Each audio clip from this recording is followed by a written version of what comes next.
केन्द्र सरकार धमाकादार स्कीम दिन को मात्र 7 टंका दे पाइबे 5000। देखंतु किए केमिति उठाई पारिबे लाभ। आपण को जदि 18 वर्ष बयस तेबे ही सरकारी योजनार लाभ उठांतु। दिन को मात्र 7 टंका हिसाब रे प्रति मासरे मात्र 210 टंका जमा करंतु और बंचिथिबा जाए 5000 टंकार पेंशन। भारत सरकार महत्व आकांक्षी योजना अटल पेंशन योजना रे एभली लाभ जोगाई देउछंती सरकार। एही योजना अनुसार 60 वर्ष हेबा परे आपनको पेंशन मिलेबा आरंभ होइछिबो। आ वृद्धा अवस्था पई आपनको चिंता करिबाको पड़िबनी। मृत्यु पर्यंत मासिक 5000 टंका जाए पेंशन पाई खुशी रे समय अतिबाहित करिवे। उभय सरकारी चाकरिया एवं प्राइवेट चाकरिया माने एही योजनार लाभ उठाई परिबे। हेले एथिपाई व्यक्तिक बयस 18 वर्षरु 40 वर्ष मध्य होइथिबा आवश्यक।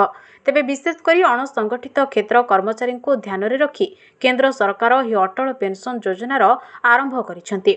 एही योजना अनुसार आपण मासिक 1000 रु आरंभ करी 5000 टंका पर्यंत पेंशन नै परिबे। आपणको निवेश उपरे ही आपणको पेंशन परिमाण निर्भर करिथाय। जदि आपण 18 वर्ष हेबा मात्रे निवेश करूछंती तेबे आपणको बहुत कम किस्ती देबाकू पड़िबो। मासिक 1000 टंका पेंशन पाइबाकू चाहुथिले आपणको मासको मात्र 42 टंका देबाकू पड़िबो। जदि मासिक 5000 टंका पेंशन पाइबाकू चाहुछंती तेबे मासको मात्र 210 टंका निवेश करिबाकू पड़िबो, जाकी दैनिक हिसाब रे मात्र 7 टंका पड़िबो। अर्थात दिन को 7 टंका लेखाएं संचय कले आपण ही योजनार बेस भल लाभ पाई परिबे। आपण चाहिले ही अटल पेंशन योजना रे मासिक, त्रैमासिक और अर्धवार्षिक पेंशन विकल्प मध्य बाछि परिबे। मृत्यु पर्यंत एही पेंशन मिलिथाय।